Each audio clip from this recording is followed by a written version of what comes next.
y'all, and welcome back to another episode of Catch That, where we break down albums and talk about artists and just really dig into the heart of R&B.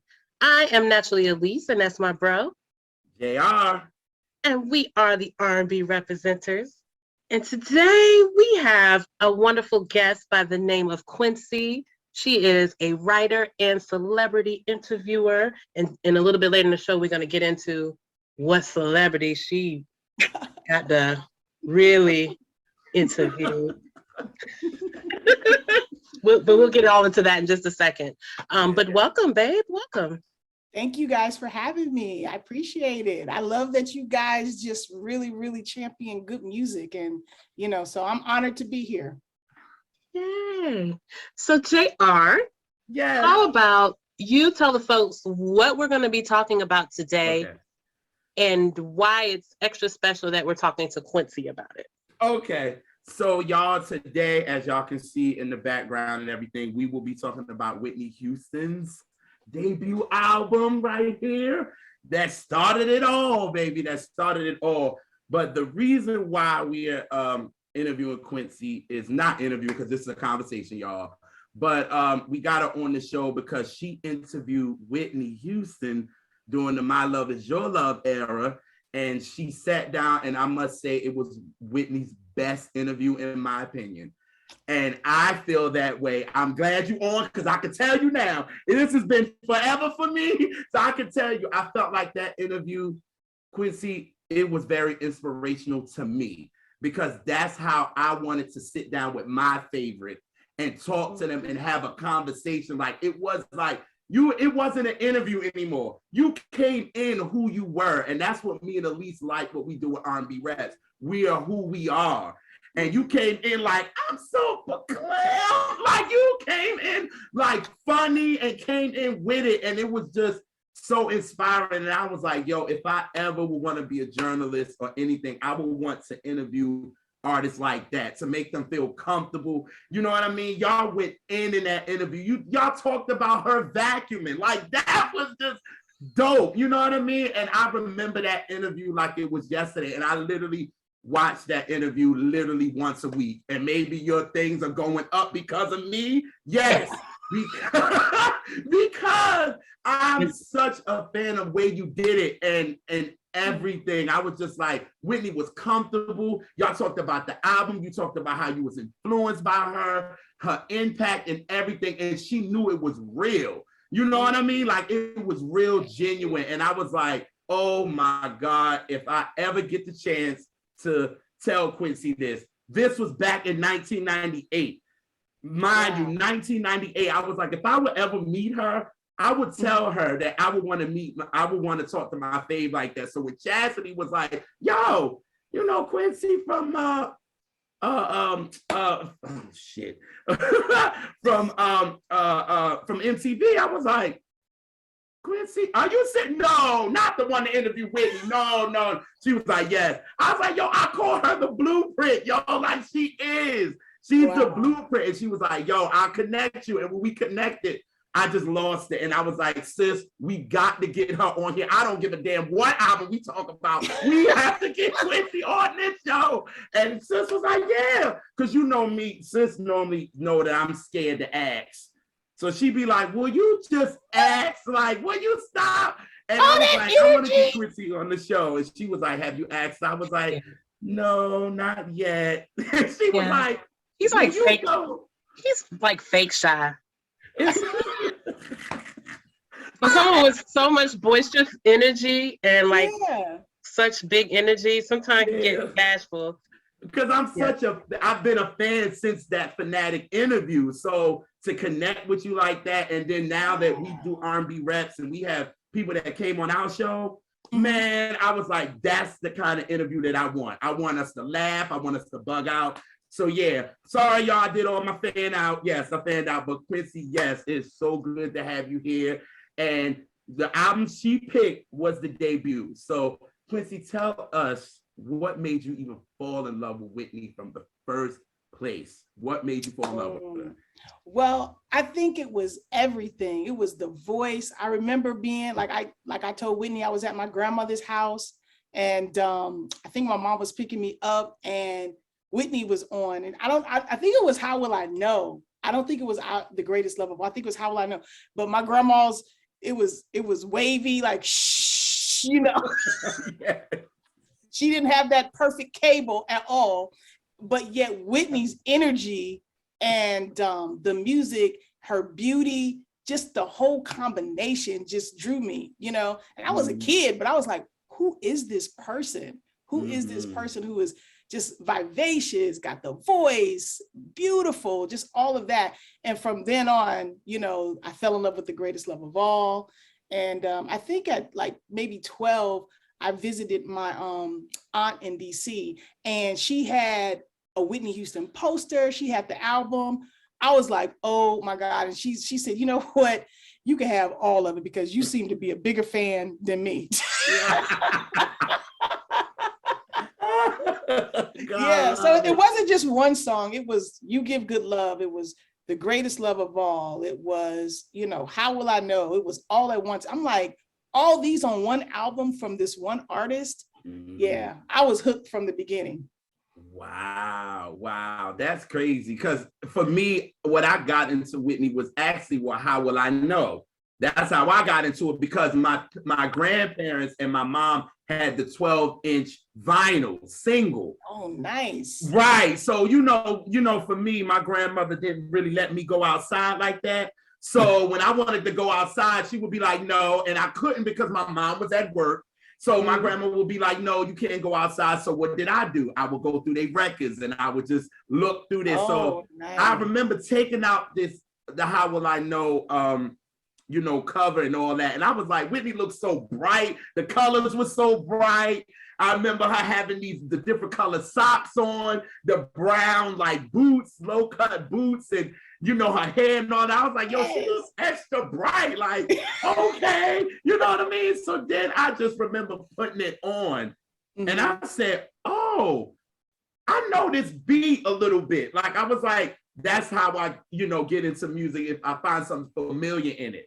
And I said, this sounds like Aretha's Who Zoom and Who a little bit, like a little bit of the melody a little bit. And I was like, and it's so crazy you say that because Narda Michael Walden produced that, who also produced Aretha. Exactly. And that's when I looked at the liner notes and I was like, I know Narda. I was like, he was on Aretha's. I was like, oh, this is.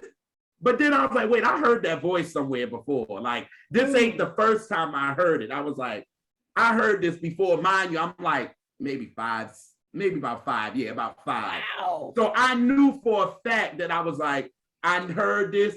I know this voice, but clearly I've heard other songs before. But this is when I really honed in to Whitney, when I got that. And I was like, yo, she like, I was like Brandy when she with the How Will I Know? I was like, oh, I was like, that got me. And that was at the end, you know what I'm saying? But I'm like, this some church. This girl from some church. I don't know what this is, but I heard this before. You know what I'm saying? Yes. Like, I'm asking you because you know about these things. Yes. Yes. Yeah. I love how she had Riri in there. Yes. That was respect right there. It was so respect. And then what made that so crazy is the fact that this song was supposed to be for Janet.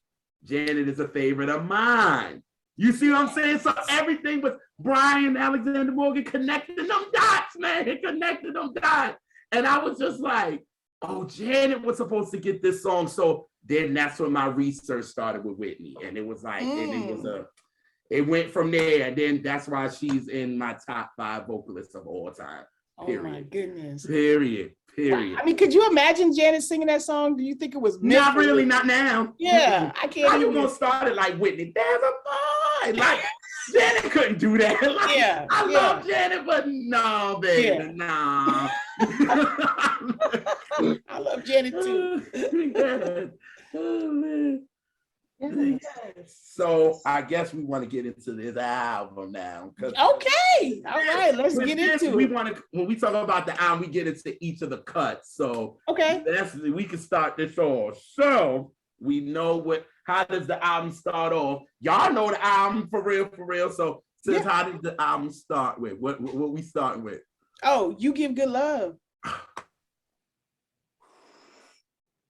when you first heard it? How did it make you feel, Quencie? Please. Oh my goodness. I mean, first of all, I think we was too young to be even the lyrics.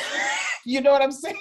Mhm. They were way growner than us, but just the way she caressed those lyrics, you know what I'm saying? Like just the music on it. Every time I hear, even now, like I think this is in rotation in the car. Like, so when You Give Good Love, it's just, I think it was the perfect first single for them to drop, to introduce us to her, because it was so R&B. It was so, you know, I just loved it. I love everything about that. And I know Whitney talked about the video, like, oh, it was a cheap video, Robin in the background because the other girl didn't come or something like that. Right. But I love the video too. Like, I love the video. Good in it too. She was good in it. I was like, okay, Nip. Okay. Yeah. So I love everything about that song. Yeah, I think that's my favorite song on the album. For a lot of different reasons. One being, first off, Kashif. Okay. That part. So you know, you had me at Kashif, and then like he's just my guy, right? So, but I love in that song the vocal progressions and the like almost like the crescendo moments where it's like a build up and it's like yes, like it's doing every Whitney trick and specialty all in one song. She's doing every Whitney thing in that song. So that was a good introduction. It's like, oh, I can do all of these things. And her background sounds so clear on it. Yeah. It's so clear, and the way, because she like vocally produced her on this record, it was like she sounded so smooth. You know what I mean? Right when the and then she come in with that, I'm like, yeah. And I just love how her voice, like how she tells a story. You know what I mean? I mean, you know, the lyrics, you definitely need great lyrics, but the way she sings a song tells the story. She's a storyteller. You know what I mean? So you can just put yourself right in, you know, the state of mind that she wanted you to be. And I know, like Norda Michael Ward, I think on your documentary, he was sitting there when Whitney would just come in the studio when he did How Would I Know with her. She just sat there like, and he looking at her like, oh, really? You that confident? She said, yeah, I can do that. Like, making it simple, like, this girl is so seasoned. Like, you know what I'm saying? Like, how can she just go up and just do something like this? Because she said, like, yo, literally, he didn't really have time like that. So when he gave her this record, it was like, okay, we gonna do this. And he like this young girl. You know, he ain't really, nobody know Whitney like that. But he said, when he came, when she started singing, he said, now, wait a minute now. It was like, now, wait a minute now. Hold up. And she made it. And he said, she just sat down like, what else you need me to do? Like, this is too easy for me. Like, she made it so simple for it seemed like every producer that worked with her was like, Whitney's so easy. She go in, she do what she got to do and get out. I would have loved to just sit there and hear like her doing You Give Good Love. Because I love when she do it live. You know what I mean? And I love that every time she did it live, she did it different. That's the gift I loved about her live. Is like you can get a great listen to all her music on the albums, but when you go hear her live, depending on what night you go, you're gonna get a different version of that song. But it's all gonna be dope. Yes, because her Soul Train, that's my favorite one she did in '87 at the Soul Train Award.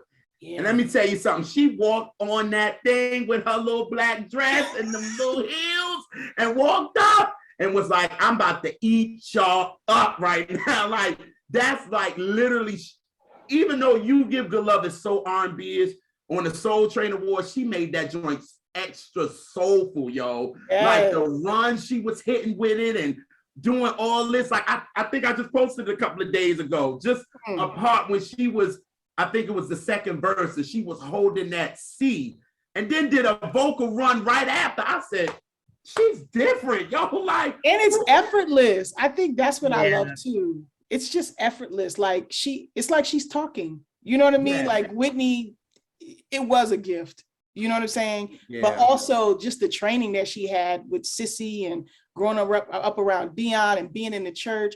Like she was what, a decade in of her learning before we met her. Right, Yeah. right. Because to know that she did like background with Shaka on the Naughty album, you know, to know that, I think at least me and you was talking about that a couple of days ago when we was like, how you got Luther and Whitney on Clouds, and then you got them on Living in Danger, right? Yeah, Living in Danger. And both of them is on it. And to know, like, they weren't even known yet. Like, we didn't know who they were, like, at all. And you know, people don't look at Liner Notes but us. So, you know what I'm saying? So we look. They made them just for y'all. They made them Liner Notes. Y'all. You know what I'm saying? So it was like everybody knew who Sissy was. You know what I'm saying? Yeah. You knew who she was because she was huge.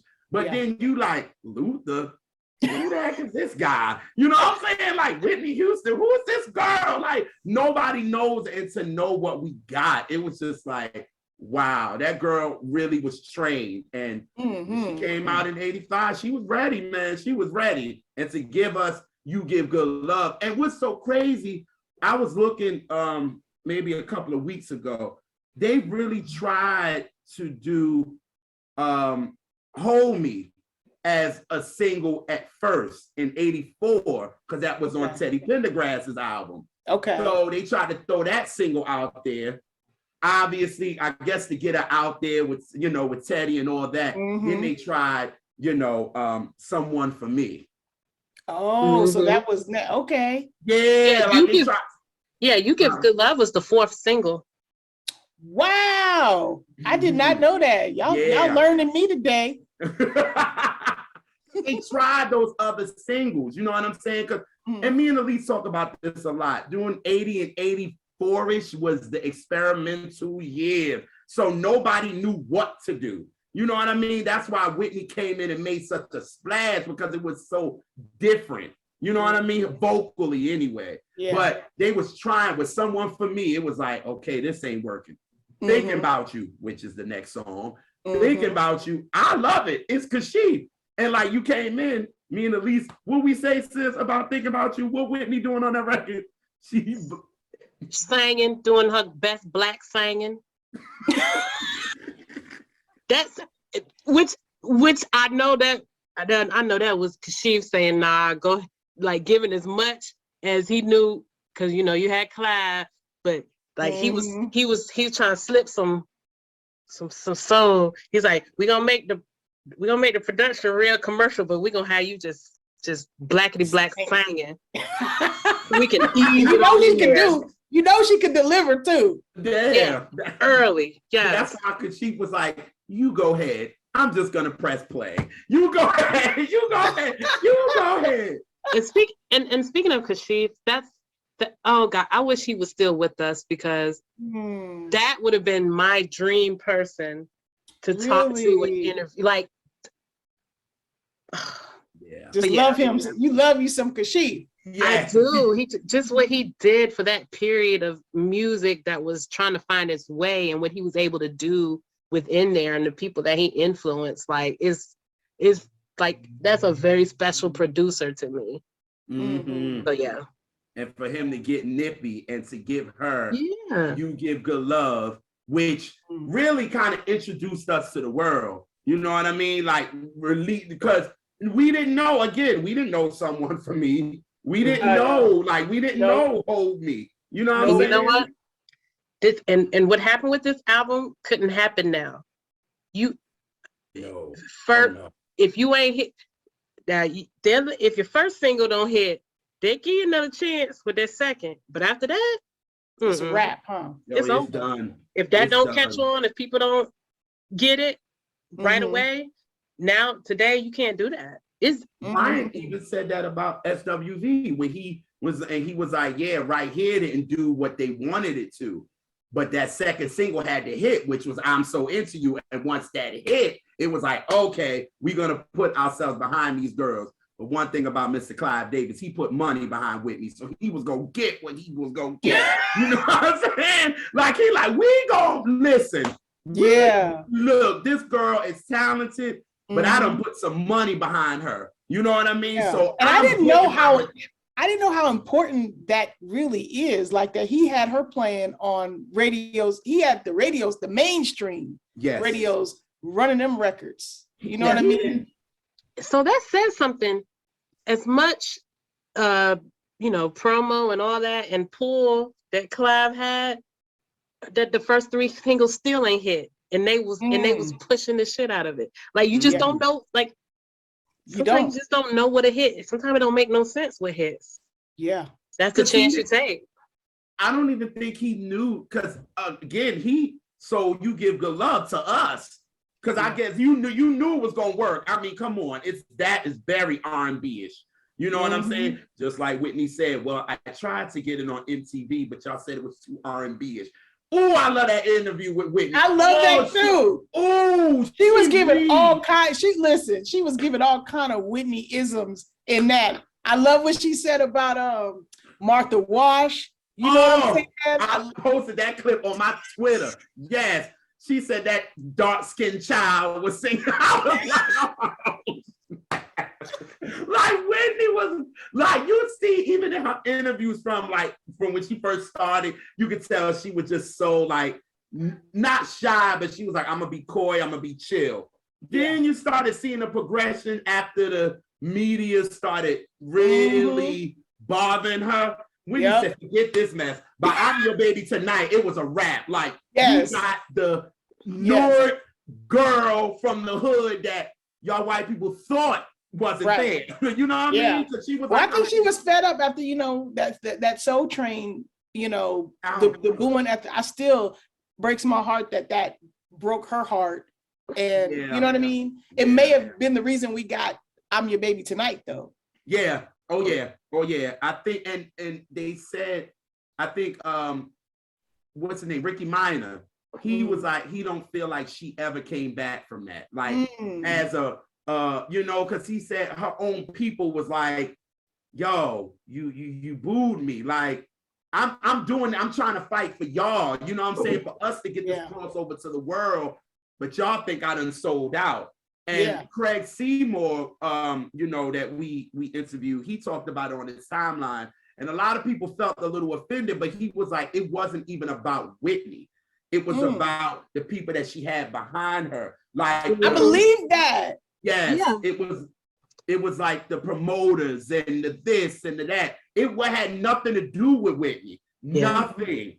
But the thing is, with that and us as an audience, we don't, and especially a layman audience, we don't know the inner workings. Especially at that time, people didn't really know the griminess, the extent of the griminess of the music industry. Right. It won't no internet for people to talk about every little thing. So the perception, even though it wasn't her, but she's the product. And so you look at the product and you're like, oh, Yeah. Oh yeah. Yeah. And that behind the scenes stuff, Clive marketing into skipping the black stations, you know what I'm saying? And having her visit all these mainstream, leaving people out. That ain't right. Yeah, it was. And it was deliberate. Right. After watching, documentaries and then watching yours and seeing a lot of people talk about it, it was like that was deliberately done. Like, you know what I'm saying? Whitney wanted to come to the hood and talk to us. You know what I'm saying? 'Cause that's the type of girl she is. You know what I'm saying? But Clive was like, cut, no. You're going there. You're going to like the Z100s. You're going to this. The black people gonna like you because they know you can sing. So they gonna dig you. So we gonna disregard them. Right. Right. Bye. And that's and that ruined and it messed her up. You know what I mean? And I feel so bad because like Mickey Howard said, it was like you always heard Whitney in interviews like, y'all, I'm from Newark. I'm that girl. Like, you know what I'm saying? Like, y'all, it's me. And it was just like Sis said, it was like, we're the outside. We don't know what's going on behind the scenes. She's the product. We're seeing all of this. So we like, yeah, Whitney kind of selling out. You know what I mean? But and it'd be different if she was, because there are artists and there are just people in the world who are really like that, like who they are really sell out. They do want that other market. That's so if that was really her, it'd be different. But she was blackity black. She grew up in the black church. Her mama was blackity black. She grew up in Newark. Her brother, like everything about her was that, except for when her career got started and how it was marketed to the mainstream, because what she became that was Clive's dream too. That packaged beautiful American princess that had a voice of an angel, but like we want who she is, that church, like when she stepped on the stage, she let us hear the other parts of Whitney, not just the package Whitney. That part. Those live performances told you everything you needed to know. Everything. If you didn't know, if you didn't listen to the album and you didn't see how commercial they were, and you just went to her shows. Come on, and now. I just, like, you know what I'm saying? I just listened to her when she was in San Francisco. Somebody put this on YouTube, and she did her San Francisco back in 1986. And I'm like, if you don't know this girl is black, something's wrong. Like, you don't know, like, you knew this girl was from the church, this vocal run, the run she would do, just the riffs and the licks that she would do. It was like, Clive, you might can do it with this, but when she goes on that stage, you can't do it with this. It's kind of like when we talked to our friend Joseph, and we were talking about Patti LaBelle, to where her true legacy is live on that stage, not the albums. Like the albums are nothing compared to what they could really do and how they could captivate an audience of tens of thousands of people. You know what I'm saying? Like they could do that in their sleep. They could do it on a night where they weren't even trying. You know what I'm saying? Yes. It I just woke came up like natural. this, And I mean, like Aretha Franklin, like to have 9 albums before you get a hit, and you are the queen of soul. That part. It took a lot. And I mean, for Whitney to do it, for that girl to go through what she went through, the ones that came after her didn't have to. Yeah. It made it easier for somebody like a Brandy, because at the end of the day, Brandy took that blueprint from Whitney and ran with it. You know what I mean? She didn't. And look at Alicia Keys. Alicia Keys came out as Alicia Keys. That part. Because she was signed to So Def before then, like all that she was, and Clive was like, okay, this is a project again. Because if you know, Clive was with CBS, then he went to Arista. So it was like he was like, I'm the new guy at Arista. My project is Whitney. This is my project. This gotta work. You know what I mean? I'm gonna do everything in my power to make her have a great music career. Then he left Arista, created Jay, and Alicia Keys was his product. This gotta work. You know what I'm saying? So he made sure Alicia went here. She was on Oprah when she first came out. A lot of people don't get that. You know what I'm saying? I mean, he literally shoved her down. He literally wrote a letter to Oprah for that to be her first performance. Who gets to do that? Like, so he has some real juice. Clyde gonna shove his artist down your throat now. You ain't Come on, they did. I was there. Alicia, you couldn't escape. You couldn't escape it. Yeah, you could. She was everywhere. Yeah. And I'm not saying that in a bad way. You just could not escape. No. That I think that was part of his magic. Was that it was going to be everywhere. You know what I mean? But I also don't like that Jerry Griffin, who was the one who actually first saw Whitney, a black man. Yes. He don't even take full credit. He said he got a phone call about this girl and went to see her. Yeah. And, Clive wasn't immediately like he talks that he was. It was after another record label was trying to get Whitney. And then it became, she's the greatest and we're going to do this and we're going to do that.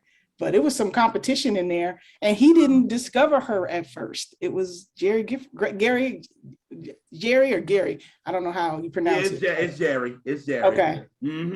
Because actually, before that, because see, that's why it upsets me a little bit that because I can believe it. I can believe Clyde didn't really see it at first.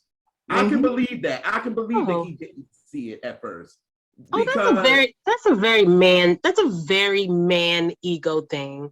Is I didn't want her until my homeboy over here that I got a little bit of a competition with, just in general. Now he all up on it. Now she's gorgeous. Oh, she's the best thing that ever happened. Yes. That's a very man ego thing. But you also know that he had Phyllis Hyman first. Wow. Phyllis Hyman was supposed to be what he wanted Whitney, but see, Phyllis was like, I'm not doing that commercial mess. No. Wow. Wow. I'm not doing that. So I can believe Jerry because, Clyde was so focused on Phyllis.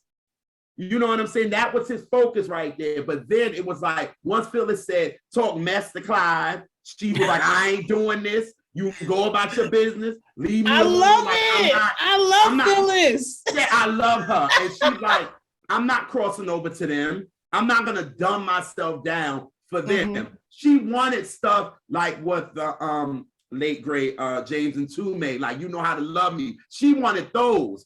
Clyde wanted her to do that, ballads type of thing. And she was like, ballad type. Yeah. He was like, no, I'm not doing that. And then now, Jerry had Whitney, and then all of a sudden Clyde is like, oh, let me go to this project now. Oh, I could do something with her when Electra, because Electra wanted Whitney too now.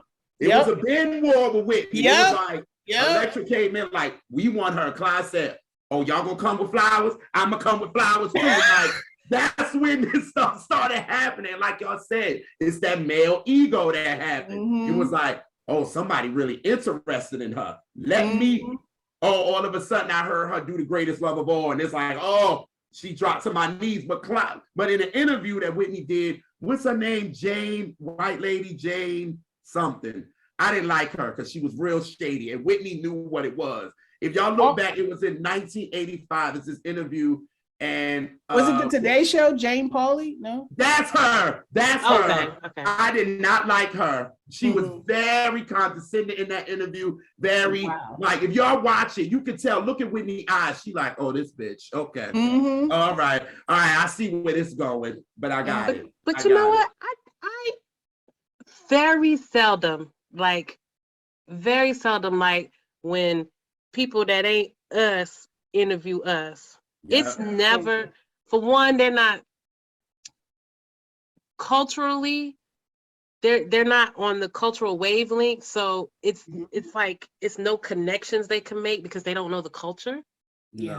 And they don't know how to speak to us. Like you said, it can be very condescending, even if it's not intentional, but it's just, when you know your people, you know how you talk to each other. It's just innate. It's nothing you can teach.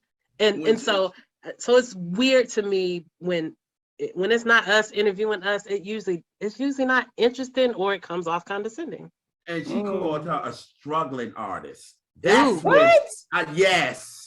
I'm gonna have to go YouTube that after this. Yeah, we have to watch it, and you're gonna be like, oh, struggling. And you can look at Whitney's eyes, and I'm like, oh, if this would have been 1992 Whitney, it'd have been a complete different interview. It went somewhere else. What if it would have been Phyllis? Baby. Man, she would have gave her a run for her money. She would have shut it down. She would have gave her a run. It'd been like, interview over, cut, no more. It'd have been over. She'd have been like, I'm struggling. Oh my gosh. Yes, yo. She was like a struggling. I was like, oh, and you could tell Whitney like, okay, all right. I'm just gonna smile and be coy and be nice, but I know what this is. And people in the comments even saw it when y'all see it, when you watch it. Pay attention to that. I'm gonna check it out. She had to deal with a lot of that. you know, Yes. Yeah. she was And see, all over international doing stuff. People didn't know how to speak English. She had a lot. Yes. A lot. Oh yeah. and you can't really respond to that stuff adequately because then it's like, oh, you're a bitch, especially if you're Black, and especially if you're a woman. Yes. This is not a white male problem, but you're a Black woman. Everything you say is examined through their lens. And so any sort of dissension is labeled as oh, she has a bad attitude, or she's arrogant, or you know, she's a bitch. We can't have shit. Okay. Facts. Oh God. Okay. Facts. Okay. So all right. So get into the next one. Someone for me. You know, I love this whole album. I mean, Thinking About You and Someone for Me, those are my favorites. But Really? I love them because I love this entire album. It's a playthrough. I don't skip on this album at all. Wow. But yeah, I know. Those are wow. You know what? I thought it was cool. Like I thought the record was cool, right? Mm-hmm. And I was like, okay, but I was like, who produced this? And then when I saw who produced it, I said, oh, here we go. And I saw it was Elise's favorite guy, Jermaine Jackson. Oh, wow. For real? He produced the record, yes. Yeah. Yes. He didn't write it, he produced it. Okay. Yeah, he produced the record. And I was like, oh, it makes sense, I guess. I was like, it makes sense. I was like, okay. You know, the part I like about it, because Elise said I would find anything in the song just to like it. I like when she said we going down to Angie's house. I like that. I like that's the part I like. I like it. And I like how she say it. Like it's still. I used to visualize the whole, like when I would listen to that song, I would be at the party. I would see them leaning against the wall, like all of everything that she said in the record. Like I would be visualizing every time I would listen to it, like the whole scene. Oh, you was making sense of it all. Yes. Huh? I was filming the movie. I was doing the video in my brain every time I hear that song. Yeah. Now, okay, so as much as Jermaine is my guy, I do not like the production of this album, but I was telling JR before this, I like the way Whitney is singing and the melody of the whole album. Yes. It's production issues that I have with this album because it's that 80s, that mid 80s production. And so it can sound a little bit dated, or sometimes it's just too loud. I want to hear the singing, and sometimes the production is too loud. So this is another case of I don't like the production on it, but I think Whitney sounds great. I like the melody of the song. Like I just like if they just took the synthesizer, if they were to remaster this for me, it would be you could play the same like tune and whatever, but put real instruments, but remaster with real instruments back in. I would love every song except for one. Okay. So I would love. I want to know the one you wouldn't. Wait. We'll get to it. We'll get there. Because I think I know which one sis don't like. And it's probably the one that I like, really. Oh, no. It's the same one that you don't like, JR. It's the same. Oh, it is? Yeah. Okay. Yeah. We gonna talk about It's the same exact one. Yeah. It's the same exact one. Okay. Okay. Sorry. The next one, Saving All My Love for You. What can you say about this record? I love everything about that song. 2 thumbs up. 2 thumbs. Enthusiastic thumbs. When I heard this, I was like, wait a minute, I heard this song before because my mom loved Fifth Dimension. Okay. So she loves, Marilyn Cool and Billy Davis Jr. She loved them. So I remember them doing it. And then I said, wait a minute, I heard this before. Like, I heard Whitney singing it before. So my mom was like, because I was like, I thought I was introduced her to How Will I Know? She said, I could have told you that you wasn't. Like I could have told you that. You done heard Whitney before, but that was your first time seeing her. because Whitney was played all over the radio. You know what I mean? Like she was on white, black, especially this record. So my mom is like, you heard this. They play, and they played this song a lot. Yes, it was played on Quiet Storm. Like, yo. They played that song every 30 minutes. I kid you not. When it was, Yes. Yeah, you could not escape that song. Oh my God. I just love when she just hit that high note and she keep it there. And you see how she walked out in the video? Yes. She was walking out and she holding it and walking out. Like, I'm like, damn, Whitney. I'm just like, how she sing this side chick anthem so well that we just sing it along. Now I realize it's a sidekick anthem. It's like, oh, now wait a minute now.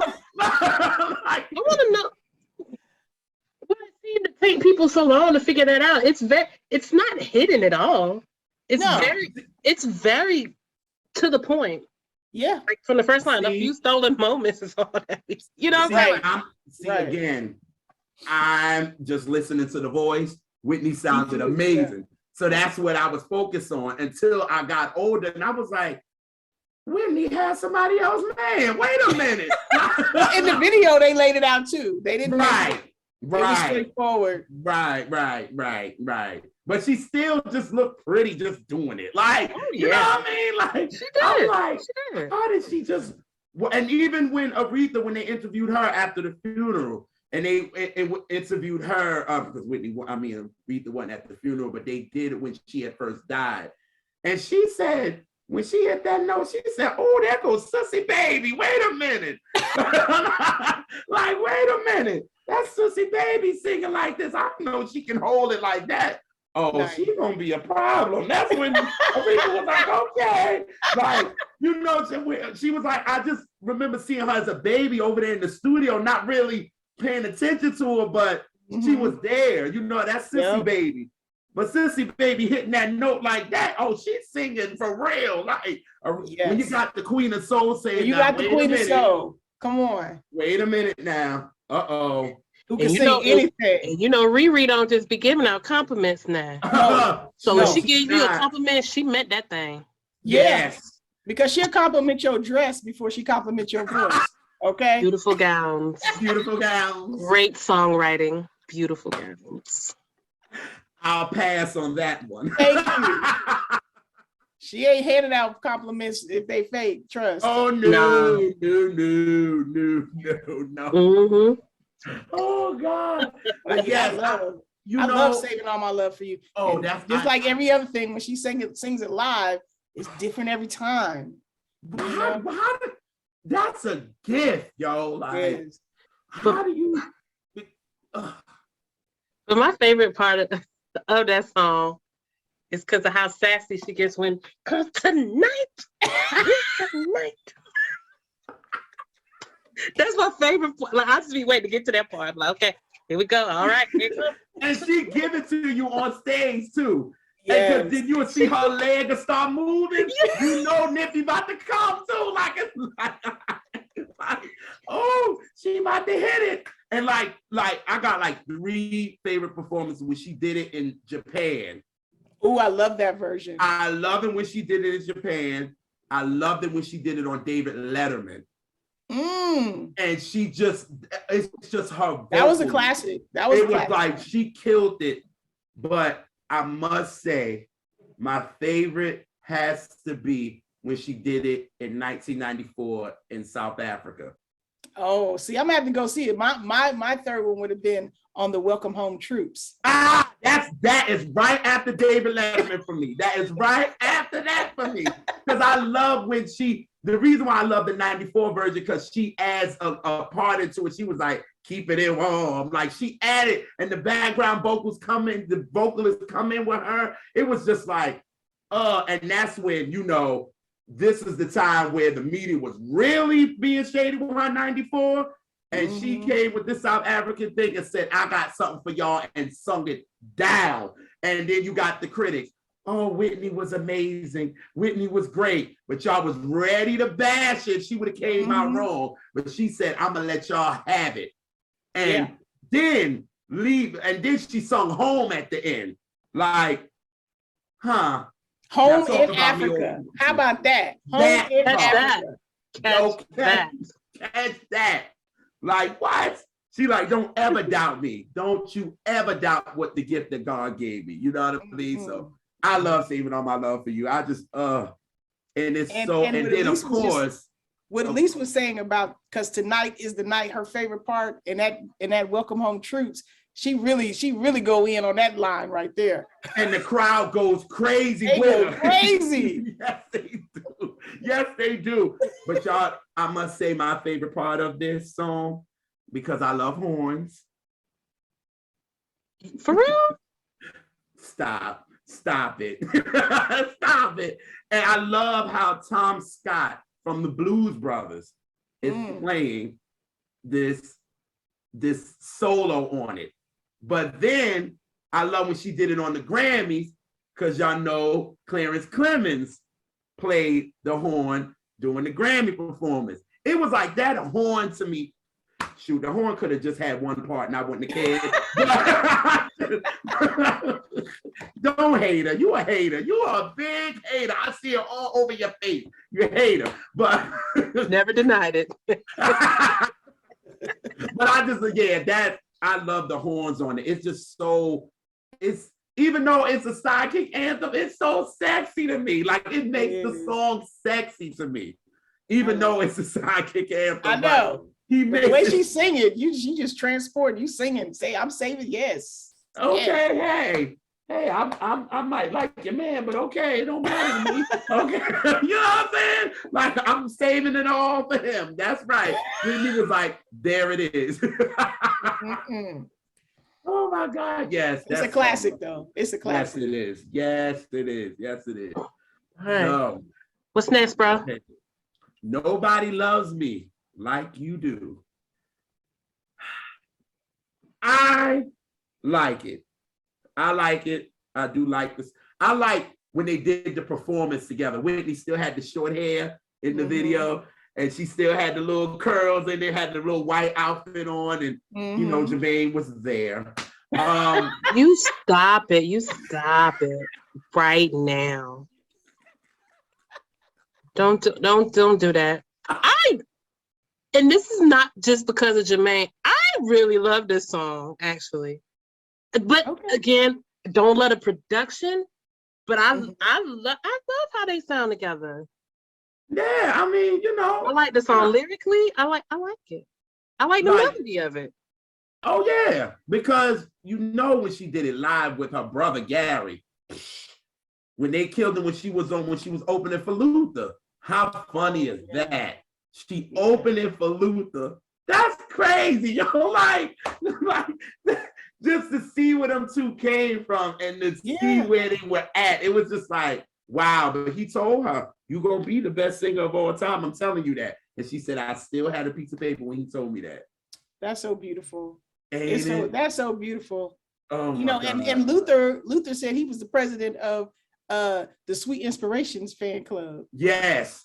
Yo, he was all over the place. He was with Patty and the Bluebells, the Sweet Inspirations. Like, he loved everybody. He loved Dion. He was just like the fan club of all them. You know what I mean? That's so. Oh my God. Oh my God. But yeah, Nobody Loves Me. I like it because Whitney I just love her voice. Like what she did on it, y'all. Like, it's just the little nuances, like the Whitney isms that she did. And this is her first album and she was doing that. You know what I mean? And giving us a sneak peek of what was to come. You know what I'm saying? Vocally. You know what I mean? And what do you guys think of Jermaine's vocals match with hers on this song? Like, what do you think about that? For me, I think Whitney got him, to be honest. Like, for me, like, she got him. No, I agree. Sure. I agree with that wholeheartedly. Like, Jermaine, I'm not delusional. Okay. I'm I, a fan. I didn't I'm a want to say it fan. because y'all know I'm a mega fan, so I wanted to see what y'all was gonna say. Oh but- no. She got him for sure. Oh yeah, she But- ate his ass up. But in my That's what I opinion, felt. every duet she had, she ate the person up. To me, She did. You got She a point did. there, sis. I don't. did. I don't know if it's anybody that could have not got ate the fuck up by Whitney. Yeah. By Yeah. Whitney. You know the person that was kind of like not. I'm not gonna say completely equal, but they kind of held their own was CeCe Winans. Yeah. They complimented two, each other. Their complimented. tones. They got some tones that are men. similar. I'm talking about men singers, male singers. Oh yeah. Oh well, nah. Well, yeah. No, I did now. No, there's female singers that could hold their own, but I know male singer. Oh nah. The only Not to one me. was Luther when Right. they was on when they did That's What Friends Are For. And he did the whoop. That was the Yeah. only part. Yeah. Because he heard her and he was like, oh, let me get some of this. Yeah. Yeah, you ain't gonna be the only one on this stage shining. Because these are the legends. We went, the legends, Stevie and Dion, they the legends, so they gonna get their love. And Whitney came in off the break on And you fire. see how he looked at her? Yes, and Luther looked at her like, oh no, you ain't getting. Mind you, your behind just sung your face off of "You Give Good Love." And I did You So Amazing, which was cool. You know what I'm saying? I did my thing, but you sung down, and then you gonna try to do it again? I'm about to give them something to remember. What's my Luther thing? And that's why Whitney even grabbed him after he did it. She was like, and they got to grab each other. He probably looked at her like, yeah, girl, I had to get you. I'm sorry. I love you, but I had to get you. I know, he's a singer. He's like, oh no, let me put my little stamp on it. But yeah, Jermaine, I was like, definitely Whitney ate him up. I couldn't wait to get for the verse to get back to her. Right. Like, where her verse at? Come on. Right. Okay, Jermaine. Oh God.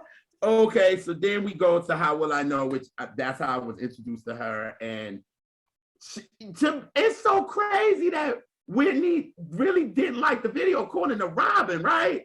According to her book, Yeah.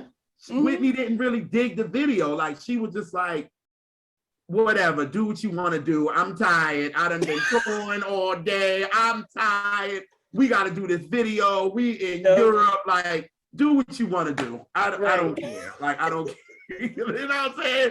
But Whitney was giving it to you in the video. Like, She gave it every video. Yes. She gave it every video. Yes, she did. Yes, Yeah, I think the only one that it seemed like was near and dear to her heart was Greatest Love of All video, because Sissy was in it, and but I heard her talk about You Give Good Love, like, oh yeah, which she was with Mariah, oh yeah, we didn't have no budget, and she was, so she dissed them all. I was like, okay. Yeah, and see, that's the real Whitney that the public did not like, but us Black people, we like, that's what we like. Yes. You know what I'm saying? We like that honesty in her, and that's what, and I'm glad that she would get with the new girls. You know what I'm saying? Like the Brandy, the Monica, the Deborah Cox, the Tamias, and all these girls. Is like, look, y'all be yourselves, because when you're not, I don't want y'all to go through what I had to go through. You know what I mean? Even though I done bust open the doors for y'all to walk through now, but I want y'all to kind of be yourselves. And I just love what she got with them and did that. Cause she said she talked to Monica for like, what, an hour? Like she said they was in the studio for 6 hours. And it was just her and Monica in the studio. And she was just telling Monica, like, girl, be you. Don't let nobody take over and tell you what to do. And it was just, But how kind is that you bust out at #1, you breaking records, and you reach back, because she could have just been a shining star. She didn't have to have talks with them, encourage them, push them up. I mean, a lot of people, I won't say just women or men, just people don't do that. That's you know what I mean?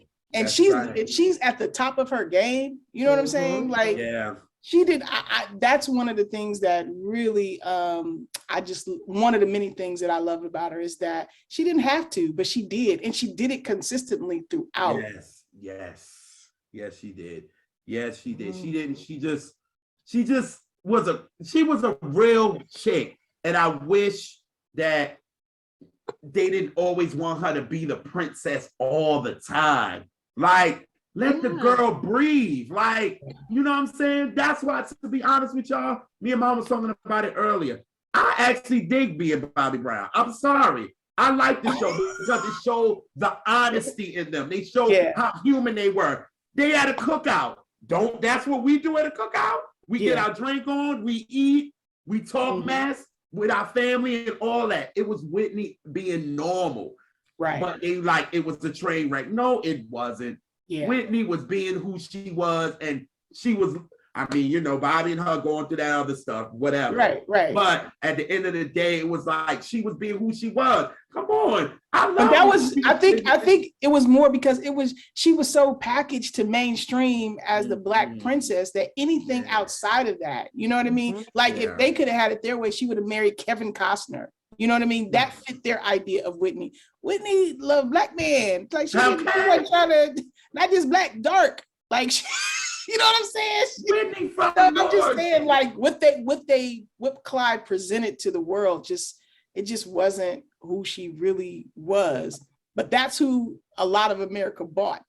You know? Right. So if you saw anything other than that, it's like, what's wrong with her? Or what is that? That's aggressive. No, it's her. Yeah.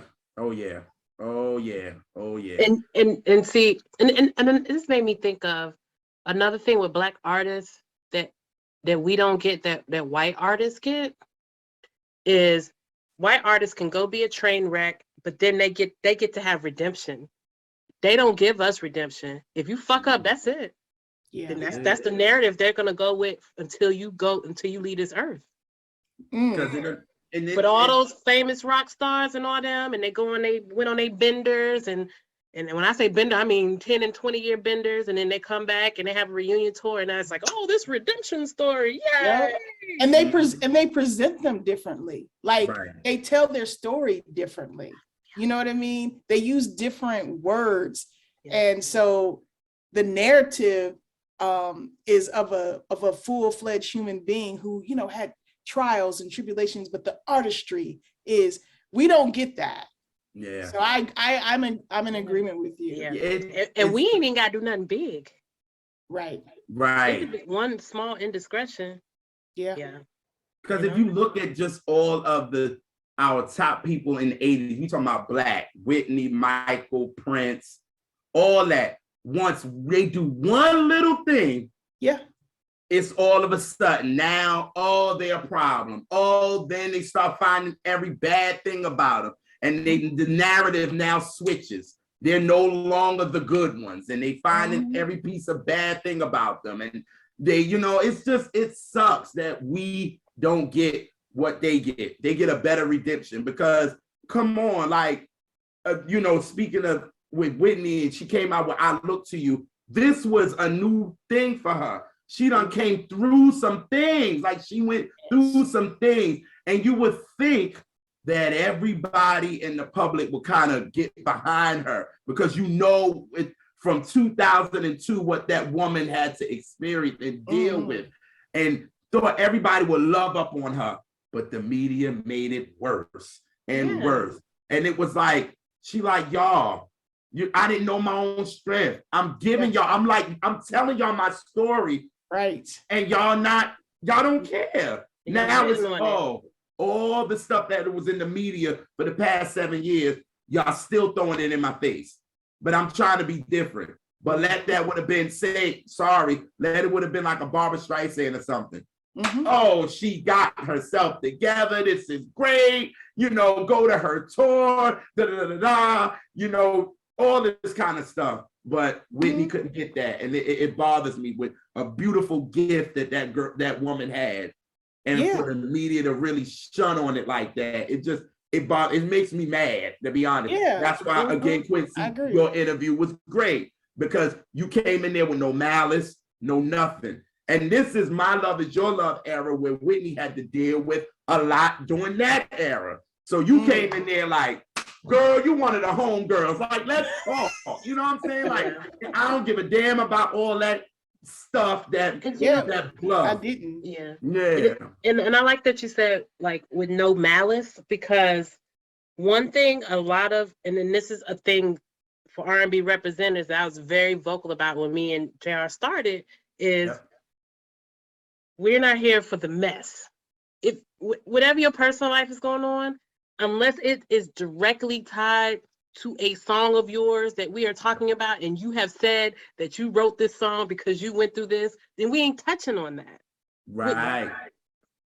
For one, everybody know that shit. So what's the point of me rehashing it? But it's like people come in, it's like, all right, I got to be ready with my gotcha moment. No, how about you come in being sincere and you get a moment that you could have never, that no one else could have ever got, a warm, sweet, interesting, or somebody tells you something that they would never tell anybody else because they felt comfortable. How about that? You know? But that's because you guys really care about the music. You really care about the craft. You really care about the artistry. You read the liner notes. You know about the production. Like, the craft of making music is what you guys are really drawn to. So when you're talking to these people, that's what you want to talk about. That's what you're interested in, you know? And what's interesting about conversations and what you just mentioned about mess and all, and you know, you're not going to touch on that because you are so interested in the craft and people do their craft while their life is going on. Sometimes they'll just tell you without you even asking because of the comfort level and because it was a part of their life at that time. You ain't even asked a question about that. It just comes out because you're not trying to get that anyway. You get what I'm saying? Ooh, come on, sis, come on. Connecting the dots, yo. I love it. Oh God. Oh. It makes a difference, and people can feel it. So this next one, all at once. I love this song. Really? I know. I might not like it. I know you love the whole album. She loves the whole album. I do. But I mean, I'm just like, how she go that high? How she go that big? How she, you know? Yeah, I like it. Okay. Just her vocal gymnastics. I always love All at Once. I enjoy that song a lot. Oh, okay. Really? You didn't think I would? That's not the song that's the song that I love it when she. I told you I like all the ballads on this album. You did say you liked all the ballads. That's right. You did say that. For me, I just love when she did it live at the AMAs. Oh, I love that. That's my favorite version. That's my favorite version. Other than that, I don't even have to listen to the album version, honestly. Like, I don't, because Whitney got on that stage. She killed that. And ate it. You hear me? In that pantsuit. with that matching white mic. Come on. Yeah. And ate it, yo. Like, ate it. You know what I mean? And it was just like, you know, for me, I could be a little shady, can I? But I know, you're shady? You know, right. Watch it. This is when you know, this is the time, of course, they was thinking that she was like the new Diana. You know what I mean? And then Diana was hosting it. And for me, I know Whitney wanted to let it be known that night. She's not here, but we're not on the same level. We're not. And I'm going to show y'all this tonight. You might both think that we're pretty and thin, but that's probably where it ends. Yeah, that's it. Because I love, because if you watch the end of the performance, Whitney bows here to us, and then she bows like this. And who's standing over there? Diana Ross, waiting to present the next award. Wow. I said, wow. You better let this media know we might be maybe trying the same lane, but vocally, oh, no. So have you seen the little video they have for this? The All at Once? And it's, so I read up on it. It was a promo. It was like a promo video, but it was only released in Japan and like Germany and like another country. And what's so funny, if you go look at the video, she almost looks Asian on the video because they made it real light. She looks light, and you could tell that they were trying to get Japanese market, because you just have to see it. Like the resolution is real high, so it's super bright, so she looks whitish. You'll see it, and you can see, Clive. but you can see specifically that this was going to the Asian market. Like if I wouldn't have read that it was for Japan, I would have guessed it. Wow. I never even knew they even had a video for it. It's on YouTube. Oh wow. Okay. I was trying to get my JR on, and I was doing a little deeper research than I normally do. Get your JR on, like you don't research yourself. I know, but it was a compliment because you like. Oh, okay. Oh yeah. I'm sorry. I just messed up your moment giving me a compliment. I'm sorry. I was giving you props, Brett. Right. You the research king. She used your name instead of the word research. That's that. See, school him. Let him know. But yeah, I was reading that it was a promo for Japan, but it went into another couple countries, but it wasn't here. Wow. Okay, doesn't surprise me. I mean, in Robin's book, she talks about how they wanted to do something different with this, but she got it signed off really quick so that this went to print. But because she Black, she's giving us Ebony Princess on this cover, and you notice how the second album looked compared to this one. That was Clive. That was Clive for sure, because she's hella bright. It was this, you know what I'm saying? It was like very happy. Whitney was giving us Ebony Princess, her own. There you go. Yes, that's mainstream. That's mainstream stuff. Yeah, that's what they was trying to sell. Yes. And you know what I mean? So it's just like, but all at once, I just love when she did it live. So no, I love that one too. Yeah. I love it, but I love the album. But she really didn't sing that live a lot. I didn't feel like she sang that live. No, she did. She did it a lot during the Bodyguard era with the Love medley.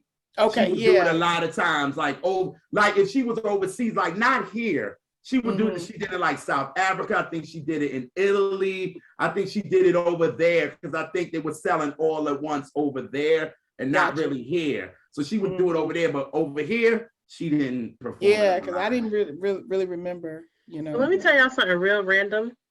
So as I was pulling the Whitney off the shelf, it's funny, the next two artists in alphabetical order that are right after Whitney, because it's all tied together. Yeah. Mickey Howard and then Phyllis Hyman. Wow. Mickey got all the Whitney tracks that they passed on. Yeah, and that then was Phyllis was Clive. So it's just funny. Those are all. That's you got it all right there. Neighbors on the shelf. Nice. That's bad. Oh God. Okay, so the next joint is my favorite joint on the album. No way. Yes. Wow. Please tell me why. Okay. I love this record because what Whitney does on this record. Every little rip she did, like when Jermaine was singing and she did this little ooh. What'd she do, JR? What'd she do?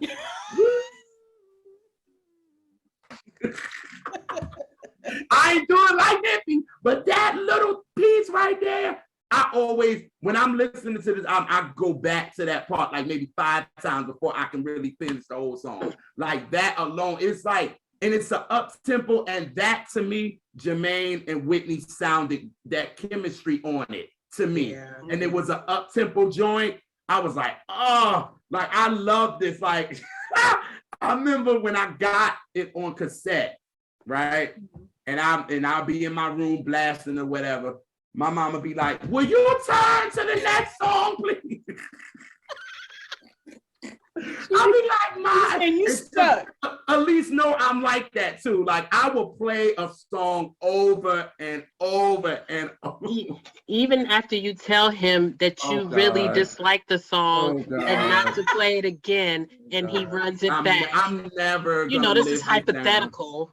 I'm never gonna live this down at all. She's never gonna let me live this down. Oh my God. That's how bad I just do. And I just and at least know me, I can find a little bit of something in a song and I can just replay it over. And just when she did that, and she just the the riffs and the vocal run she's doing on this song, and it's an up tempo. I said, Whitney is different. She was just different, yo. Like she was, nobody could do what she do, even though she studied the greats, the Shakas, the Gladys Knight, the Arethas, the Natalie Coles, her mom. And she got all of that in one gumbo and made it herself. And it's like she had her own sound, but you knew she was inspired by these women. But it was like just that. And I was like, it's an up tempo too, because I love Whitney's ballads. That's me. I love her ballads.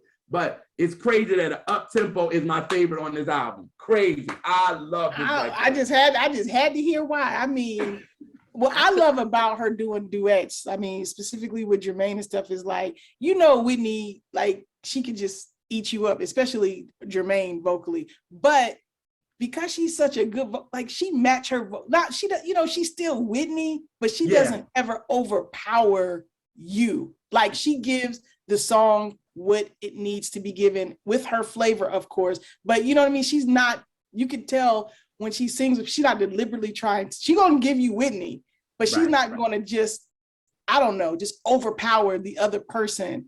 Like, you know what I mean? She gives the song. She with reads the room. Yes. You know what I mean? She allows them to shine, and she levels it out. Like, you know what I mean? She's still her, but she don't just put them down 6 feet under on a song or even on stage. You're gonna need. I just love that about her too. Like she don't try to overrun you or over this. She gonna give you Whitney, but you know what I mean? She gonna allow you room to do you as well. Especially like when she did Heartbreak Hotel with Faith and Kelly. It was like, I love that Rosie O'Donnell performance, even though it was a lot that went behind that performance that went on, that Whitney had to check a few people. But what's the tea? I don't even know. Lord, wait a minute. What is the tea? I don't know. Yeah. Okay, so Quincy, I'm like, when they started to when they was doing rehearsal, and they were rehearsing Kelly, Faith, and Whitney. They were rehearsing, and when it gets to Kelly part. Now I know. And Kelly went, and Whitney was like, hold up, stop. Yes. Kelly, why you not singing? What's up with you? Like, you giving me more. And she said, well, an executive told me that I'm kind of overpowering you.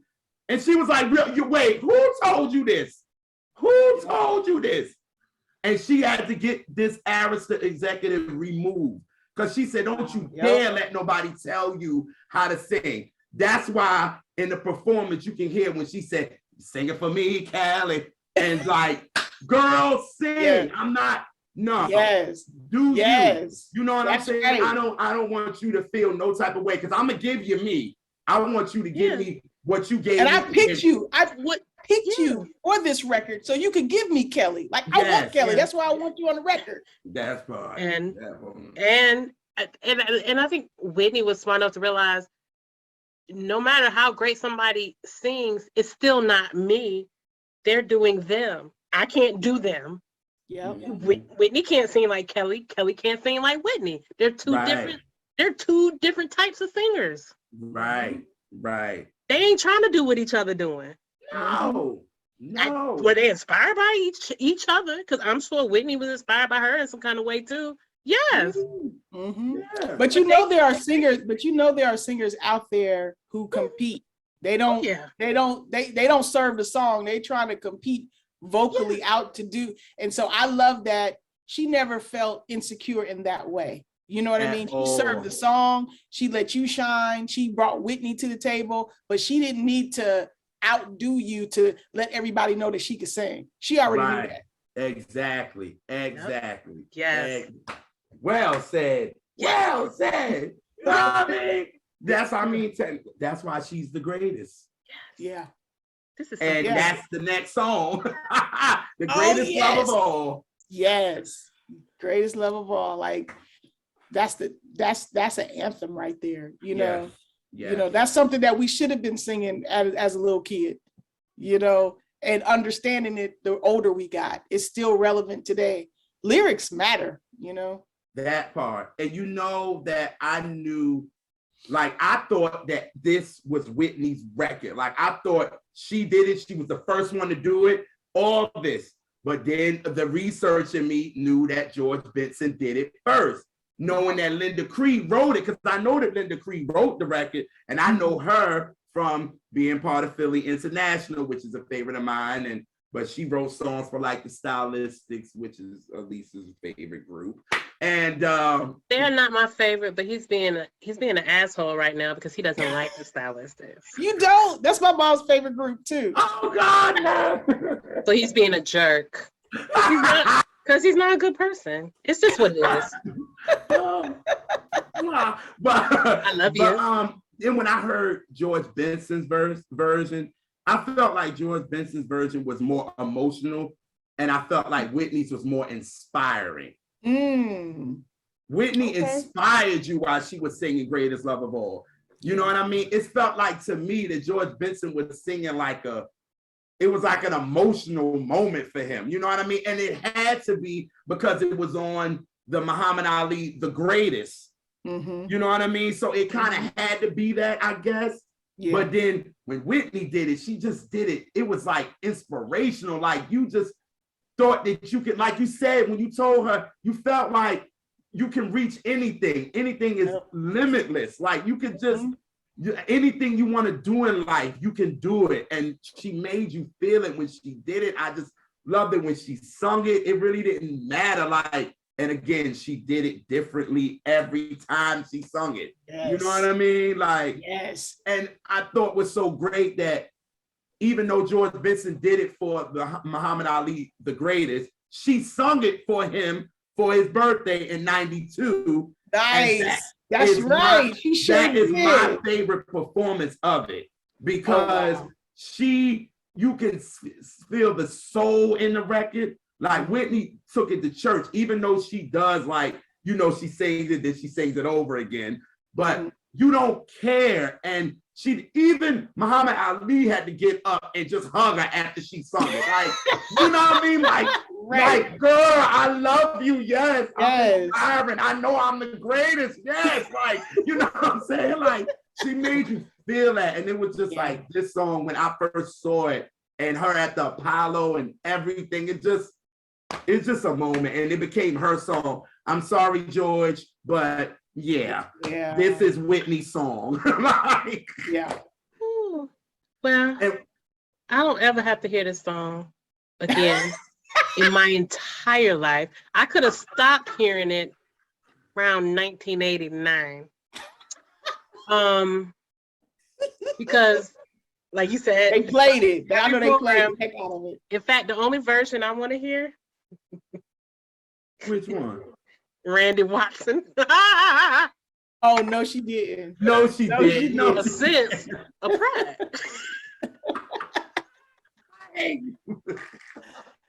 No, I mean it did. No, it's one of those songs. No, I don't think anything's wrong with that song at all. Like I said, it has oversaturated my brain in a way that it bothers and annoys me if I hear any version of it. Honestly. Wow. Okay. I get it. Including the original. Like you can't. It's too much. So you don't even like it, like when she did it, like you can't even listen to it when it's live either. Like her doing it live, because she do it differently. So I haven't attempted to go watch it live because I don't. Okay. So I don't process it. Yeah. I can't process it. Yeah. I mean, it seemed like so. And there's a lot of songs I have like that are classic songs that are great songs. And it's just too much. We talk about all the time, like it'd be a song by artists and by my favorite artists, and I can't. I'm like, I skipped that when I put the record on. Like when I was listening to this again today, I couldn't. I had to skip it. Wow. Even though, like, I love the album version that I had. Y'all know how you got a different with the album version than what the video version is. Because the album version, if you hear the beginning, it's the piano. It is. But the version we hear is just the piano, the keyboard. But if you hear the regular album version, you hear that piano that come in. I don't know who the heck playing it. That's a line of notes that I missed. But he's playing that piano, and then Whitney comes in. It felt like when she was singing it at Sweetwater. And when Clyde saw her for the first time. That's right. And he heard it, and it was looking at her like, yo, I can do something with this. This girl is very talented. Like, I can do something. And it felt like that version. So when they commercialized it and made it what it is that we know today, it's like, it's a change, but shit, I can still hear. I love it because seems like everybody reposted it the 1988 when she did it in London. It seemed like people repost that literally like every month. I see it. Because the end when she hold that note for the longest. Yes. And then she just holds her arms in the air like, yeah, I did that. Yep, I did. And I did it live. No lipping over here. I don't do that. And you know what I mean? Like, and I see so many people put that one up, or the 1991 she did at the Arista 15th anniversary. That's one of my favorite versions. Yes. Yeah. I got that one just on my phone, just chilling. Because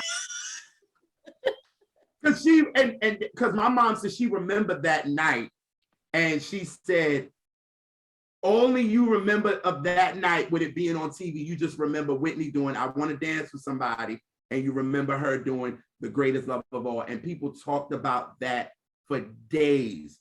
She was like, is this another moonwalk again? Like she was like, so many people, she went to work. People was like, did you see when Whitney did The Greatest Love of All? And she looked so beautiful. And my mom was like, yeah, I was there, and thinking like, around the office, it's going to be like just a one day. We're going to talk about it. It's going to be done. Mm-hmm. My mom said the next day they talked about it. And the next day they talked about it. My mother was like, okay, y'all, yes, I would like, I wish my mom could have knew Elisa's word. Yes, I was there. I heard it. I was, you know what I'm saying? So my mom was just like, but she said, yo, you vocally, Whitney was out of this world when she did that. It was just like, you saw, and she was so poised with it. And like, this is easy for me. She made it look so simple, knowing that, no, it's not.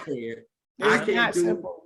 And a lot of people can't do it. Just to think that this album is what it is, and to think that the people really didn't dig it in the beginning. Blacks might have, because we was hearing the voice, but the outside, like when you look, because I put up something a couple of days ago when En Vogue came out with Funky Divas. They shitted on that album. They gave it a 2 stars. But now you look now, and you look that album. And me too, it's my favorite En Vogue album. And they said that now it's one of the best 500 albums of all time in Rolling Stone. But y'all shitted on it in 92, right? Then we come to Whitney. They said, oh, she's a beautiful voice, but we don't know. Like, they did not give it the greatest reviews at all. I was like, wow. They didn't. And then now, one of the best-selling albums ever. It's in y'all Rolling Stone of the best 500 albums ever, but you didn't like it like that. Yeah. Rolling Stone was and still is notoriously bad at reviewing anything from a Black person. Yeah. I could believe that. I can believe it. Especially if it's not catered to them. If it's like blackity black, they come off, but then people love it years later, and it's like the little brother out. What is our equivalent? What is our equivalent standard of the best of reviewed, or the best of, like, who is ours? I love when you had somebody like a Nelson George that was working with Billboard. I love when you had somebody like what's the guy that worked with Aretha? He used to work with Billboard as well. God, I can't think of his name. He was the white guy that kind of helped her with her breakthrough album. Jerry Rexler. He worked with Billboard, and he was the one that coined rhythm and blues, R&B, because y'all know before then it was colored, race, and all that. And he coined it R&B because he would do reviews. So then you got somebody like Nelson George that was with Billboard. He knew how to review our stuff. You know what I mean? Billboard didn't. They didn't know how to review our stuff, but thank God then we had our Ebony, we had our Jet, we had those. So we had people that were still reviewing albums, but Rolling Stone was supposed to be the top dog. So this is who everybody's supposed to be paying attention to. So when you got them saying that the album is not great, she's a beautiful voice, you know what I'm saying? And it might be great in years to come, but it's like, damn, like y'all, but now, oh my God, they do a new review. Oh, this is Whitney's best album. Oh, this is amazing. It's like, oh, back in 85, y'all weren't talking like this. And then when the album didn't pick up because it was slow, the album was very slow pickup. You know what I mean? Because it came out, what, the 14th of February of 1985? Yep, you're right. Yeah, so it was slow. And then once you give good love, people started saying, now, wait a minute, who is this girl? And once she came with Saving All My Love For You, it was a rap. It was a rap. Mainstream ate it up, we ate it up, and then the #1 started. That's why she was always in the categories with Janet and Anita, because her album started to really hit at the end of 85. Janet and Anita came out in the beginning of 86. So when it was time for the 87, you know, awards to come around, they was always in the same category. But in 1987 at the AMA, she ate everybody up. It was like, Whitney, just stay up there. Don't, like, what are you doing? You know what I mean? You know what I mean? So, And I also love that The Greatest Love of All is Whitney's favorite as well. I'm so happy she says that. I'm so happy she says that when they ask her, because everybody thinks is I Will Always Love You. And I'm glad she said, no, The Greatest Love of All. I'm like, thank you, Whitney. Yes. Thank you. Yes. Because that's my favorite. That is a song that, I mean, I don't ever have to hear ever again. Oh, me too. Yeah. I'm good. That's not one of my go-tos either. No. I'm like, y'all can have that. I'm sorry. Nah. I'm sorry. Yeah. And our last cut of the album. Let me hold you.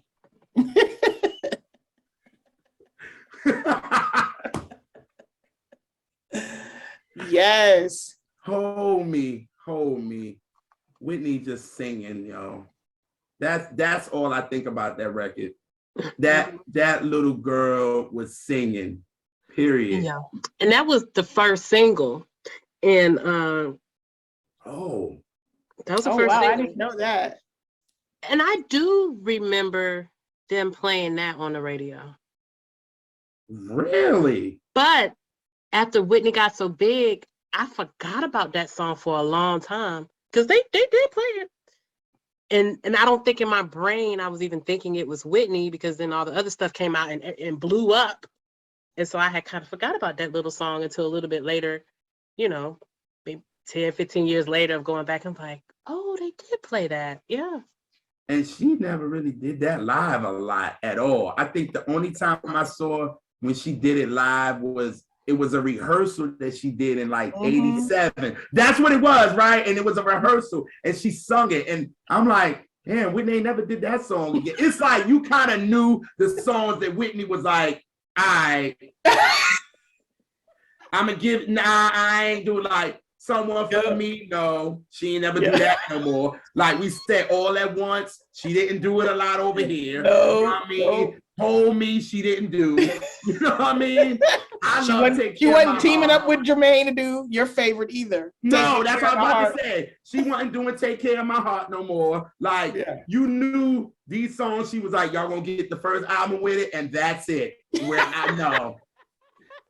I'm done with these. Like y'all can have it. I'm done. So Quincy, what about this album as far as the impact? What did you think? What does this album as far as the impact do for you after hearing it? Like listening to this thing? I mean, I think like it introduced me to one of the greatest of all time. It made me fall in love with vocal genius, you know. It made me want to know the person behind the music because the music was so good and moving. And I was so young to have these kind of songs impact me and stay with me. So it's the seed of the love that I grew for Whitney Houston. So it's always going to be my favorite. Like I love her rest of albums, but this is what started it all for me. Oh man. And you just said it. It's a definition, it's a difference between a song, a hit song, and a classic song. You know what I mean? You can have a hit song and it can be for the times. You know what I mean? Oh yeah. But you can play Saving All My Love for You and people gonna sing it. You gonna play The Greatest Love of All, people are gonna sing it. You can play Timeless. You give Good Love, people are gonna sing it. You know what I mean? It's just certain songs that just stick like grits. Shout out to the Chandelas. Song that's gonna stick like grits. You know what I mean? And she had those songs that did, even though behind the scenes, everything, like Sis said, we know that Clive kind of took a little bit of that out of it because he wanted it to sell and to be packaged and all that. But you couldn't do nothing with that voice. That voice, you could try to package everything else, but that voice that God gave Whitney, you couldn't take that away. That's why she said, okay, fine. Y'all gonna try to take a little bit of that oomph out of it, but when I get on that stage, you can't do it then. Now. Yes. You can't do it then. Yes. No. You can't come on and be like, oh no, don't do that run. Oh, don't do that gospel riff. Whitney, like, I'm gonna give it all. I'm gonna give it all of it. That's why she could do different performances. It wasn't the same. It wasn't the same performance all the time. Whitney never had the same performance. And it was just how, and she said it was just, you know, how she felt that day. Like what she chose. Nothing but talent. That's, you know, how I feel today. Yes, yo, who say that? Like how I feel. Yeah, if I feel like, you know, giving a little bit more, I might do that. Even though she's giving us everything, but I'll give you a little bit more if you want. Who says that? Like, no, and that's what I love. And I love how she also said, you know, throughout her career that she would hold songs because she hadn't felt what was, you know, what the song was about yet. So she's like, you know, I didn't sing Why Does It Hurt So Bad? I held it for 2 years until I hurt so bad that I could put that in a song. Like that's, to me, that's artistry right there. Facts on that one.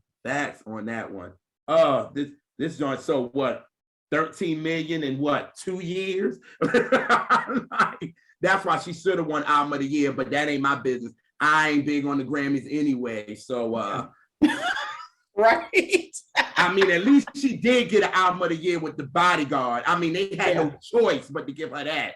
But she should have gotten the way this thing sold. Come on, man. Yeah. Come on. She should have gotten. And this is when we bought physical albums. You know, no streaming, no nothing like that. People was really going out to record stores and buying this joint and to sell what she sold. It's and amazing. Mind you, the album only got 10 songs, yo. 10 songs, not 16 with 5 of them are freaking fillers. Let me stop before I get on my soapbox. Oh, watch out, world. Yes, yeah, you know that.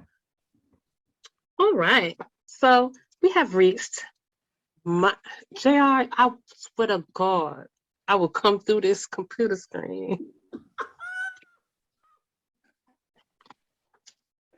We have come to one of my favorite parts of the show, and it is our word/song association. So today I'm going to give you Whitney Houston albums, and you tell me what the first memory or song or just thought that comes to your mind when you hear the name of that album. Got it? All right. So we'll start with Whitney. The second one? Mm-hmm. Excitement, because I had already fallen in love. And so I was looking for the next one. You know, the first one, I didn't know what to look for. I stumbled upon it. Right. But this one, it was like anticipation is coming out, you know, excitement. I was looking forward to it. Yes. All right. I'm Your Baby Tonight. Oh my gosh. Yes. That was like, oh my gosh. I don't know. Like, because that was my first concert. I'm Your Baby Tonight. I got to see her. I was 16. I got to see Whitney at the I'm Your Baby Tonight.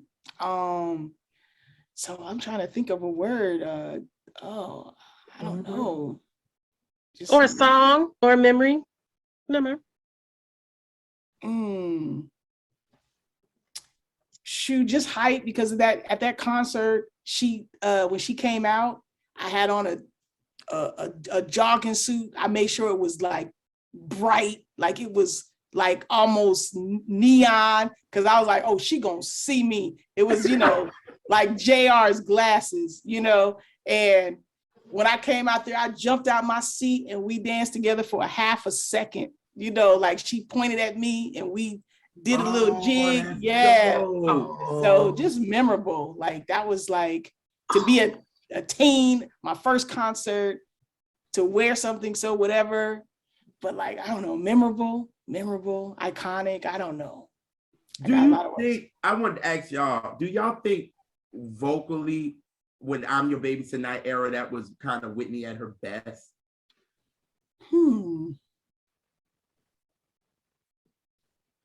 I don't know, because I think she has so many best. But I love that album.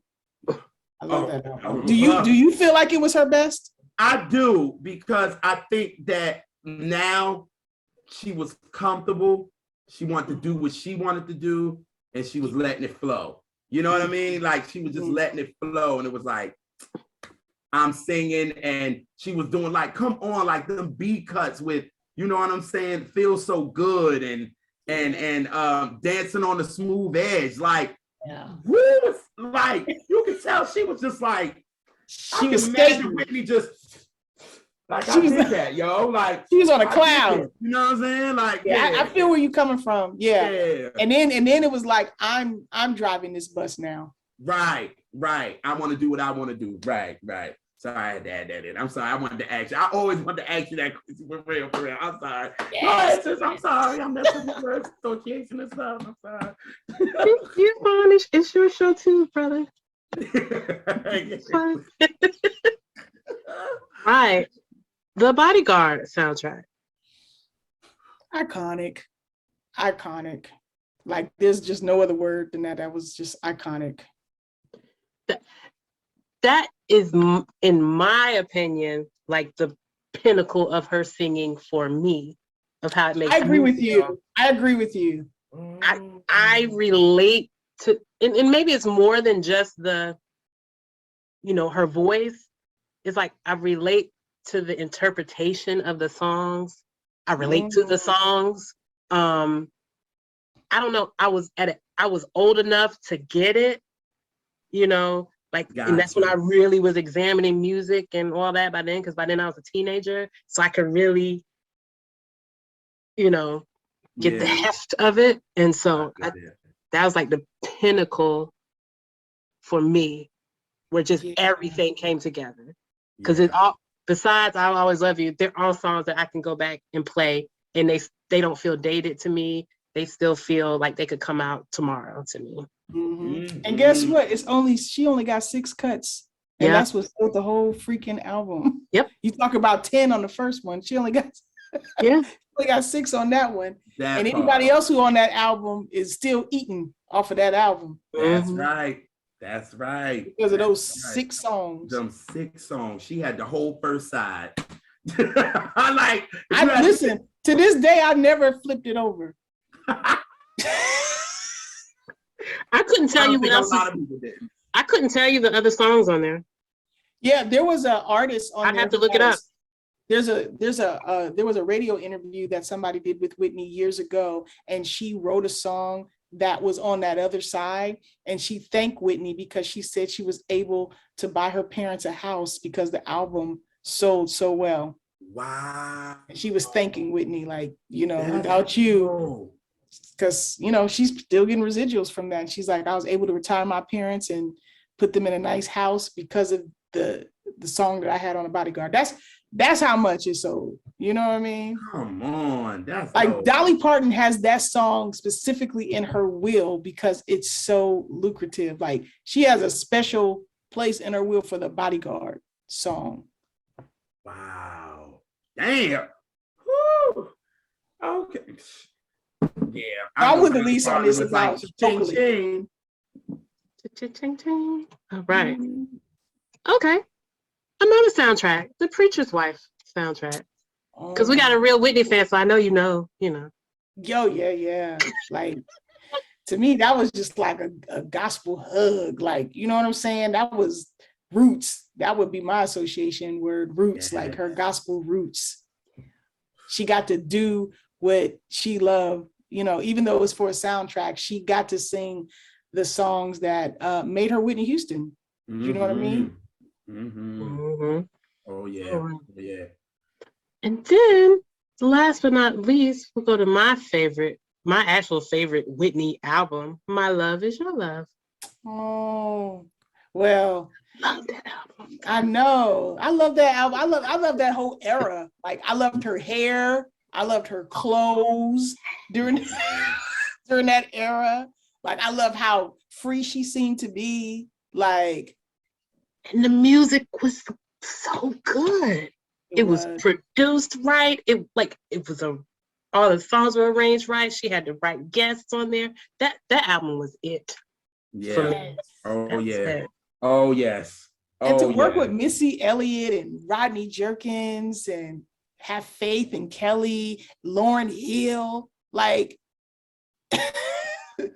look at who these people are now. But the fact that she got to work with them during that time, it elevated them, but they're still elevated to this day. Yes, yo. And then she still, again, had your Babyface on there. She still had, Diane Warren on there. Like, she still knew who she could go to when it's like, all right, I need these bangers. I need these hit songs, these commercial songs. But what was so crazy, the commercial songs that blew up was the one she won a Grammy for, the one with Rodney. And you know what I'm saying? R.I.P. to LaShawn. And you know what I'm saying? My Love Is Your Love was a big single. And, these songs were huge. And even though I learned from the best was from Diane Warren, but that charted lower than It's Not Right, But It's Okay. My Love Is Your Love. Heartbreak Hotel. You know what I'm saying? Like, yeah. However, I learned from the best, as most albums, the last single is not the single that's going to do great. It was the last single released from the album. Yeah. So by then, everybody done had the album by then. You know what I'm saying? Like, what I need to buy the single for. Right. You know what I mean? Because the singles, the order of the singles was When You Believe was the first single, then Heartbreak Hotel, then It's Not Right, But It's Okay, then My Love Is Your Love, and then I Learned from the Best. Oh, man. And wait, what was that eye roll for When You Believe? Because it deserved an eye roll. Come on. That song, come on. No. I remember when I heard that them two was getting together, I was like, okay.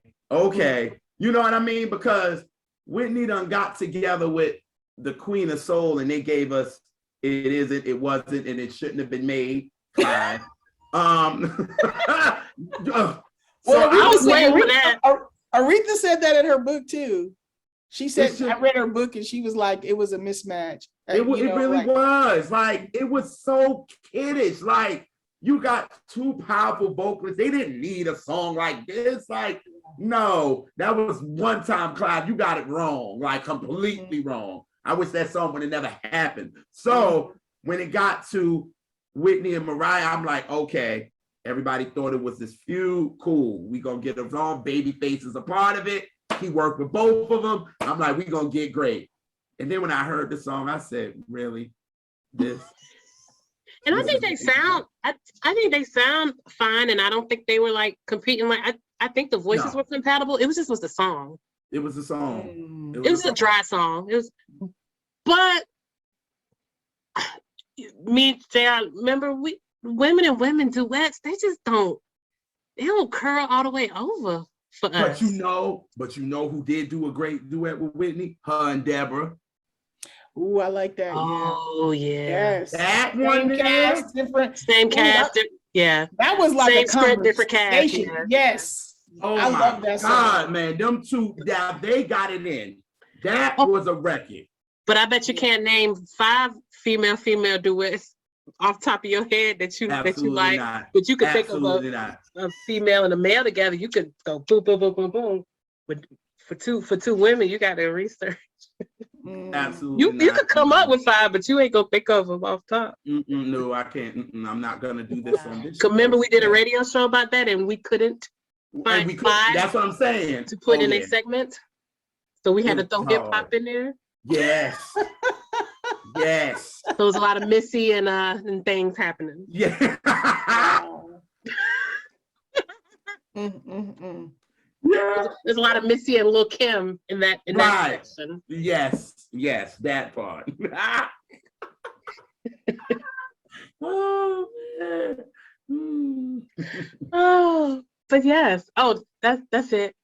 That's it. We do 5. We do 5. Yeah. Yes. Well, So, how about you, Miss Quencie? Tell us anything that you have going on and how people can find you.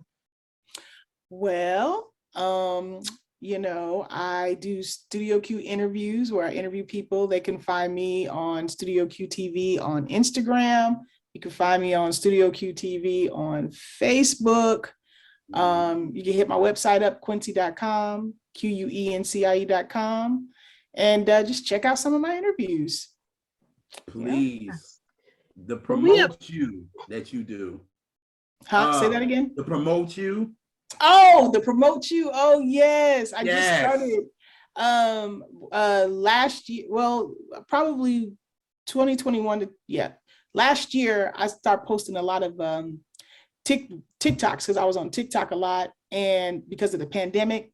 Yeah. And I was just like scrolling, and to justify all this time that I was spending on this app, I was like, well, let me at least just share the stuff I like, the stuff that make me laugh, the stuff that make me tear up, the stuff that's funny. And immediately what I started noticing is my page went from 30,000 to over 300,000 in less than a year, just because of that. I had videos going viral once a week, and so I was like, how can I share this new attention with other people? Because because they saw the numbers, they would inbox me all the time. Can you post my video? Can you post my video? Because they saw the numbers.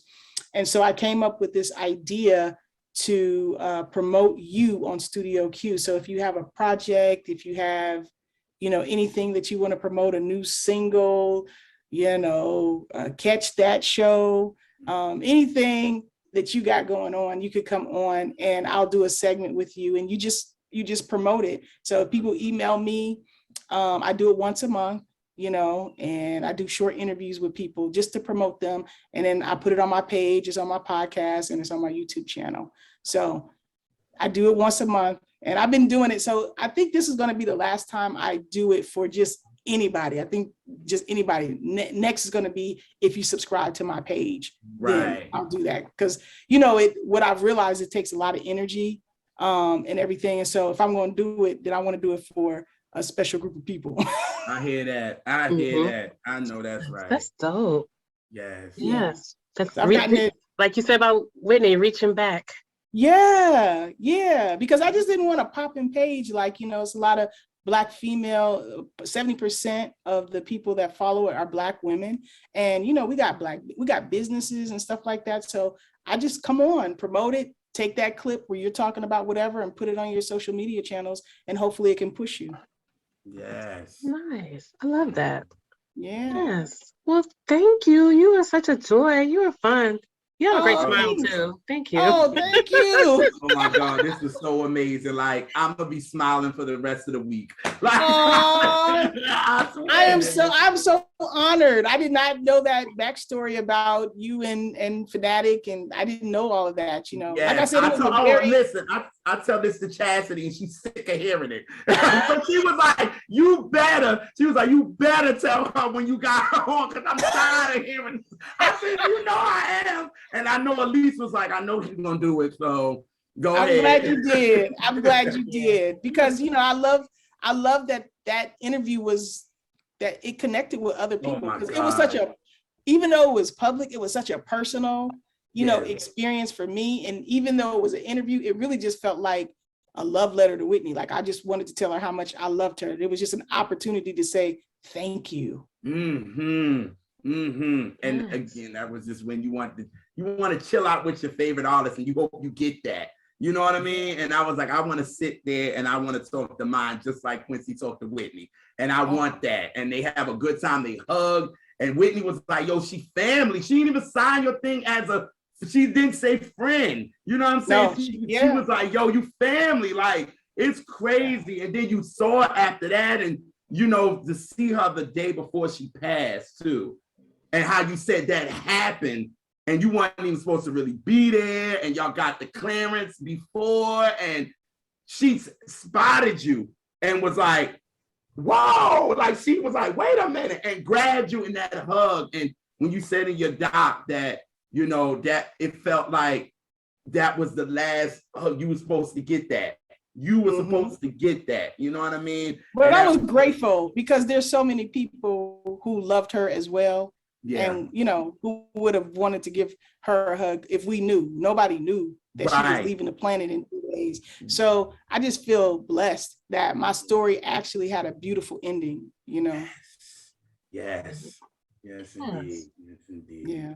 Well, it's been a lovely, lovely time. And we thank all of our viewers and subscribers. And if you're not subscribing, go ahead and hit that button and subscribe and share it with your peoples. And yeah, we will catch y'all on the next Catch That.